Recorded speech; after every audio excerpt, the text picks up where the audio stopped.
Recording हो गया। चलो व्हाइट बोर्ड का ज़रूरत नहीं है, मिटा दो। तो हम आज शुरू करते हैं structured query language. Structured query language में तीन चीज़ आती है, नहीं ज़्यादा ही आती है। स्ट्रक्चर्ड क्वेरी लैंग्वेज पहले आता है DTL, डाटा डेफिनेशन लैंग्वेज, फिर आएगा DML, डाटा मैनिपुलेशन लैंग्वेज, फिर DQL, फिर TCL, फिर DCL। तो शुरू करते हैं एक एक करके। तो तीन चीज़ें जो आज हमें करनी है। सबसे पहले डाटा डेफिनेशन लैंग्वेज। स्ट्रक्चर में पहले आता है डाटा डेफिनेशन लैंग्वेज। इसमें क्या करते हैं कि हमारा डेटा किस तरह से स्ट्रक्चर्ड होगा वो हम यहाँ पे डिफाइन करते हैं। मान लेते हैं कि ये हमारा एक सीट बनेगा डेटा का स्ट्रक्चर। तो पहले जो आता है, मान लेते हैं ये टेबल, ये एक सीट बने, इसका नाम है एम्प्लॉई। अगर ये एम्प्लॉई नाम का एक हमारे पास सीट है, एम्प्लॉई, तो इसमें हम इस तरह का डेटा हम बनाना, स्ट्रक्चर बनाना चाहते हैं। ये लॉगिन मांग रहा है, छोड़ो, तब फिर हम इसके साथ काम नहीं करेंगे।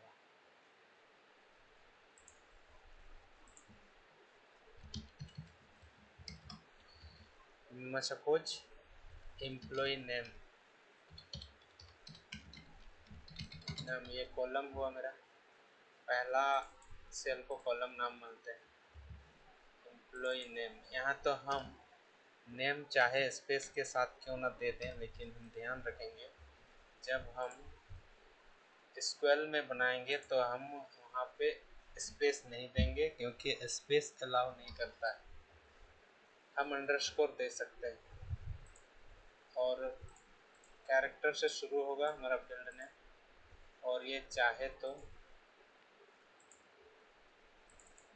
इधर नंबर पीछे दे सकते हैं। इसके बाद अगला फील्ड सपोज इम्प कोड हुआ, एम्प्लॉय कोड।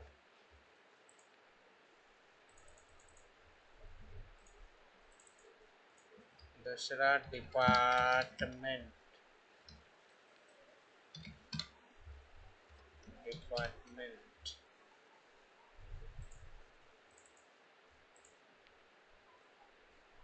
तो डिपार्टमेंट भी हम बना लिए। एम्प्लॉय का और क्या क्या क्वालिटी होता है बाय डिफॉल्ट सेट कर लेते हैं, ये शुरू में सेट करना होता है। सैलरी,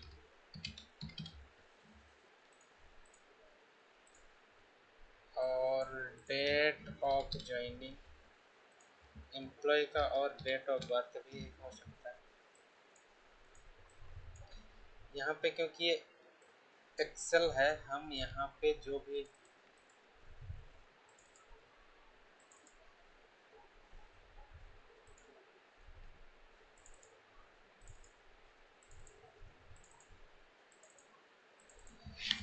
हाँ, क्योंकि ये एक्सेल फाइल है, यहाँ पे हमने एम्प्लॉय का एक टेबल बना लिया है, और हम डाटा चाहे तो कुछ भी डाल सकते हैं, जैसे Joy, employ code 7865, department biology,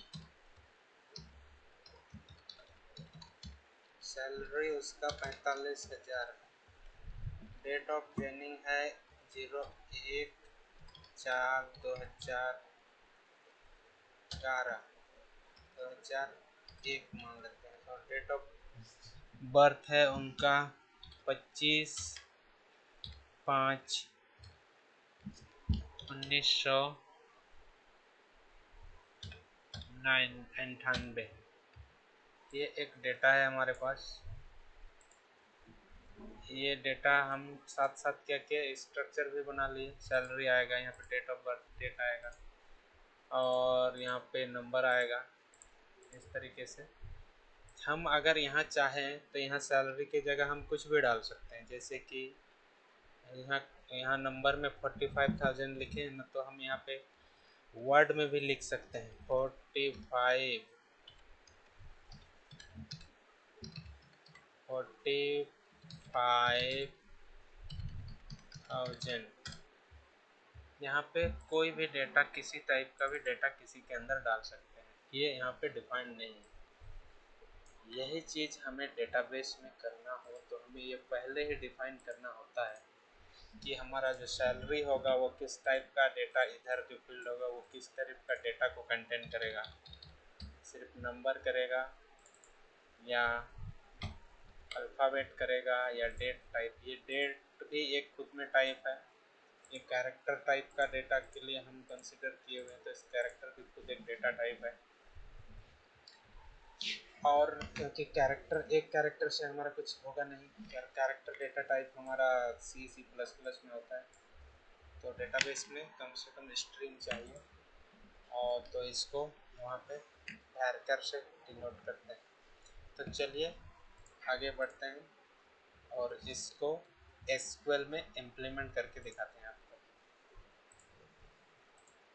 तो इसके लिए हमारे पास कमांड है, थोड़ा इसको बड़ा कर लेते हैं जूम, ताकि आपको थोड़ा दिखेगा बड़ा, इतना चलेगा ना। ये टेबल एम्प्लॉई, क्योंकि हमने एम्प्लॉई से पहले से एक टेबल बना रखा है, इसलिए हम इसको 1 नाम देते हैं। और ये इतना लिखना ही होता है, क्रिएट टेबल, ये तो सिंटेक्स में है। इसके बाद हम टेबल का नाम देते हैं, एम्प्लॉई 1, एम्प्लॉई 1 या 1 इस तरीके से हम कुछ भी नाम दे सकते हैं टेबल का, जो हमारे लिए ज़रूरी हो, हमारे हिसाब से, काम के हिसाब से। और उसके अंदर के, अब ये एम्प्लॉय टेबल हो गया, ये एम्प्लॉय टेबल हो गया। अब ये फील्ड हमें, कितने फील्ड हमें लगेंगे उसको यहाँ पे डिफाइन करना है। तो पहले है इम्प नेम, तो शॉर्ट करने के लिए ई नेम लिखते हैं इसको, और उसका टाइप क्या होगा, स्ट्रिंग। तो var स्ट्रिंग देने के लिए हमें var SQL हमें अलाउ करता है। और हम साथ ही साथ ये भी डिफाइन करेंगे कि हमारा जो नेम होगा वो उसका लेंथ कितना होगा। तो हमने यहाँ पे लेंथ इसका 20 दे दिया, तो ये var 20 कैरेक्टर का नाम लेगा। फिर हमने इधर क्या डिफाइन किया था, एम्प्लॉय कोड, एम्प्लॉय कोड या ई कोड, इसका टाइप क्या रखेंगे, इंटीजर, क्योंकि कोड जो है इधर, क्योंकि हमें दशमलव के बाद या डॉट पॉइंट के बाद यहाँ पे हमें ज़रूरत नहीं है, ऐसे किसी का एम्प्लॉय कोड नहीं होता है, वो हमेशा डेसिमल में ही, मतलब उनके फ्रैक्शन पार्ट की ज़रूरत नहीं होगी।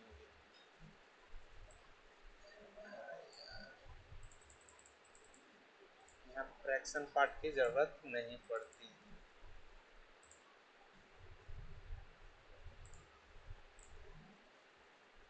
तो हम इसके लिए इनको इंट रख दिए, इंटीजर टाइप। फिर आगे बढ़ते हैं, क्या चाहिए अगला, फिर डिपार्टमेंट।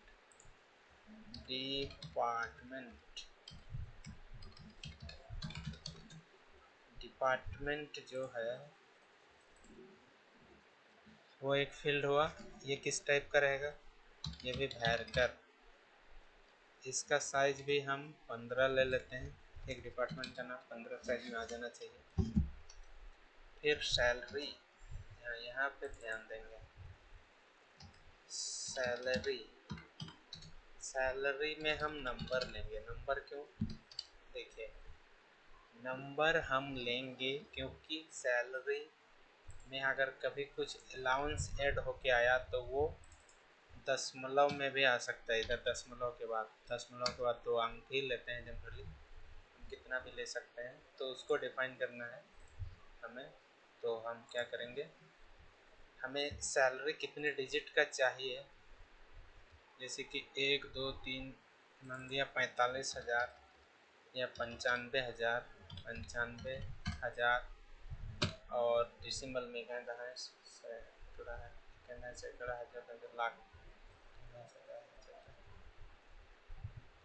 95,000 यानी कि 1 2 3 4 5 डिजिट का कैरेक्टर रहेगा, और 2 डेसिमल के बाद, तो टोटल 7 डालते हैं, यहाँ पे डालते हैं, और दो डेसिमल पॉइंट रहेगा वो। आजकल लोग 6 फिगर सैलरी चाहते हैं, तो 6 फिगर के लिए हमें टोटल 8 डिजिट होना चाहिए। इसको हम 8 रखेंगे, 8 यानी कि टोटल लेंथ ऑफ दोनों मिला के, इन दोनों को मिला के टोटल जो बनेगा उसका लेंथ को डिफाइन करता है ये। और ये डेसिमल के बाद जितना हम रखना है उसका सैलरी उतना में रहेगा। उसके बाद क्या है, डेट ऑफ ज्वाइनिंग, इसका टाइप क्या रहेगा, डेट, और डेट ऑफ बर्थ, इसका भी टाइप रहेगा डेट। इसमें ज़्यादा सोचने समझने की ज़रूरत नहीं है। हाँ, ये भाई साहब को इधर में रखना है। अब हम क्या करते हैं, इस जो हमने लिखा कमांड, जो हमने कमांड लिखा इसको रन करते हैं। हमने रन पे क्लिक किया और देखिए यहाँ पे टेबल क्रिएटेड, एक टेबल हमारा बन गया। अब हम इसको देख लेते हैं, डिस्क्राइब एम्प्लॉई 1। अब इसको सिलेक्ट करते हैं और हम देख लेते हैं। यस, ये इसका स्ट्रक्चर हमें डिफाइन कर देगा। इसको प्रिसीजन बोलते हैं और इसको स्केल बोलते हैं। हमने यहाँ पे दिया ना, इसको प्रिसीजन, इसको स्केल। प्रिसीजन यानी पूरा जितना भी हम सैलरी का डेसिमल पॉइंट और इधर इंटीजर पॉइंट मिला के जितना भी हमें कैरेक्टर चाहिए होता है वो हम यहाँ पे देते हैं। अच्छा, हमारा हम ये सारे चीज़ अभी नहीं डिफाइन करते हैं, प्राइमरी क्या होता है, ना लेवल, बाय डिफ़ॉल्ट, कमेंट्स, ये सारे चीज़ें हम आगे डिस्कस करेंगे। पहले अभी सिंपल चीज़ों को कर लेते हैं। ये क्रिएट टेबल करके जो कमांड आया, ये क्या किस चीज़ में आएगा, हमारा DDL में। तो यहाँ पे नोट डाउन कर लेते हैं, DDL में क्या कमांड आया, क्रिएट।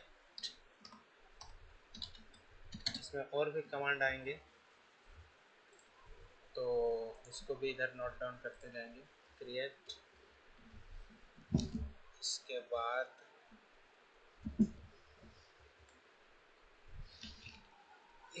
ये हमारा स्ट्रक्चर बन गया इस टाइप का। हमें यहाँ इसके अंदर डेटा भी तो चाहिए, तो हम डेटा एंट्री करेंगे। उसके लिए क्या क्वेरी क्या लिखते हैं इसको चलिए देख लेते हैं। इंसर्ट इनटू एम्प्लॉई 1 वैल्यूज, हाँ वैल्यूज, नेम में क्या है हमारा Joy,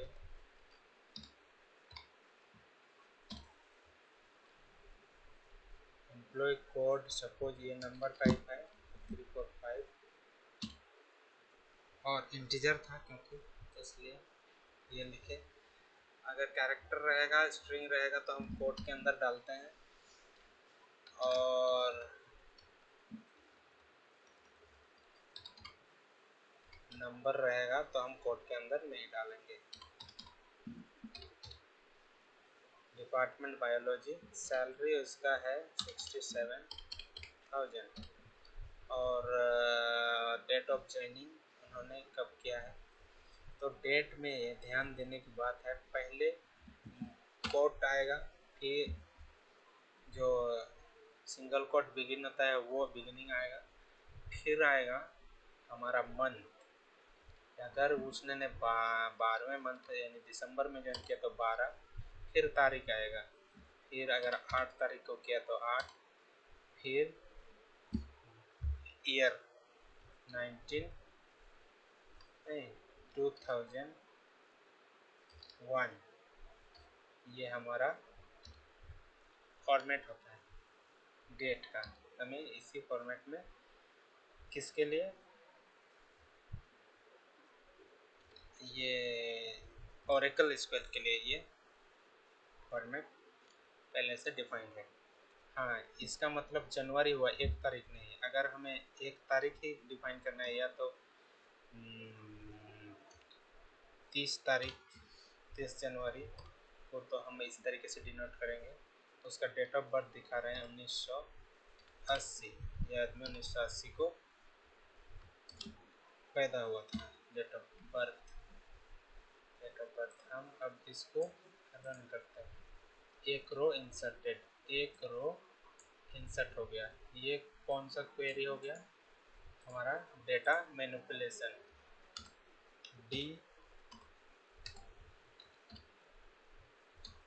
DML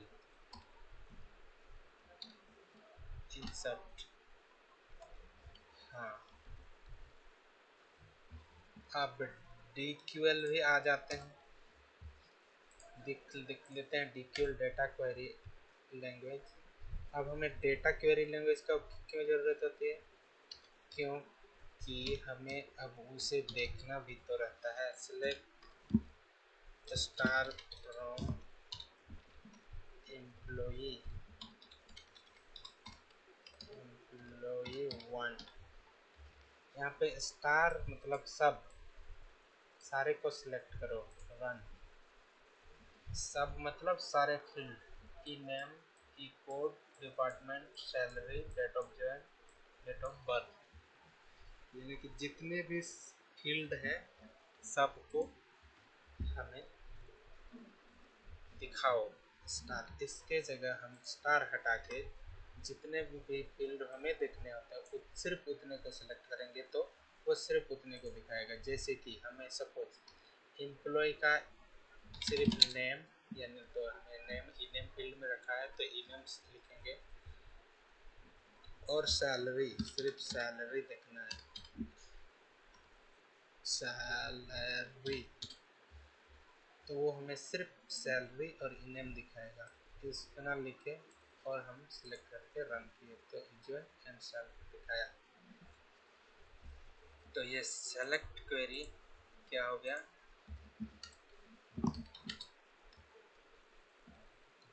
DQL data query language select. तो इस तरीके से इंट्रोडक्शन हमारा हो गया इन 3 लैंग्वेज का, SQL का 3 लैंग्वेज का, स्ट्रक्चर क्वेरी लैंग्वेज के आगे जो 3 भाग है, DQL, DML, DQL का हमारा ये हो गया क्या, introduction. Thank you very much. Channel को सब्सक्राइब कर सकते हैं आप। बाय।